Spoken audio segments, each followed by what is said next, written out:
हिंजिलकाटु block अंतर्गत पुटियापदर ग्राम पंचायत अधीनस्थ दिगापड़ा ऋषिकुल्या नदी कूल हजार हजार काउड़िया भक्त समागम देखा मिली।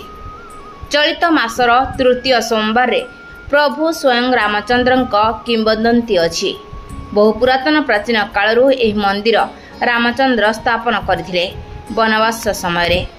आज देवदेव महादेव गंजाम जिला पुरुषोत्तमपुर ब्लॉक अंतर्गत राउलपल्ली ग्राम अवस्थित गुप्तेश्वर पीठरे लक्षाधिक भक्त महादेव को जलाभिषेक करिसेंती। साधारणतः काउड़िया भक्त माने निज निजर मानसिक पूर्ण करने पई ओडिशार विभिन्न प्रसिद्ध शैवपीठ जलाभिषेक करिसेंती। सेही बळी गंजाम जिलार ऐतिहासिक शैवपीठ गुप्तेश्वर पीठरे मध्य यह देखिबा पई मिलिथिला। एक नियारा प्रकारे भुवनेश्वर बोलबम संघर काउड़िया भक्तों सचेतनता वार्ता देवार व्यवस्था देखा मिली।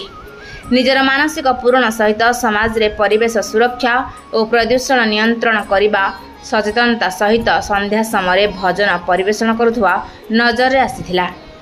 प्रति वर्ष किछि ना किछि सचेतनता अभियान सृष्टि उपरे उद्देश्य रखिछंती भुवनेश्वर बोलबम संघ।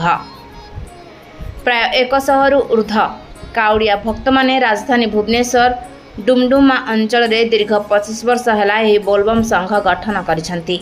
समाजर कल्याण नहीं सचेतनता सृष्टि सह निज निजर मानसिक पूर्ण होइतिबा भक्त माने कहिसेंती। प्रथमे परिचालन दायित्व रे थिबा सहयोगी माने साइकेल रु आरंभ होइतिला गड़गड़िया घाटरू काउड़िया साथी रे रही आसुथिले। वर्तमान बस जोगे सोरडा पंचानन घाट ठारे पहुंचीथिले। सेठारु जल उठाई गुप्तेश्वर महादेव पीठ राउलपल्ली पुरुषोत्तमपुर ठारे महादेव को जलाभिषेक करिथिबा सहयोगीकारी भक्त अशोक दास, पूर्णचंद्र दास, आर दुला प्रमुख काउड़िया भक्तों सूचना रही।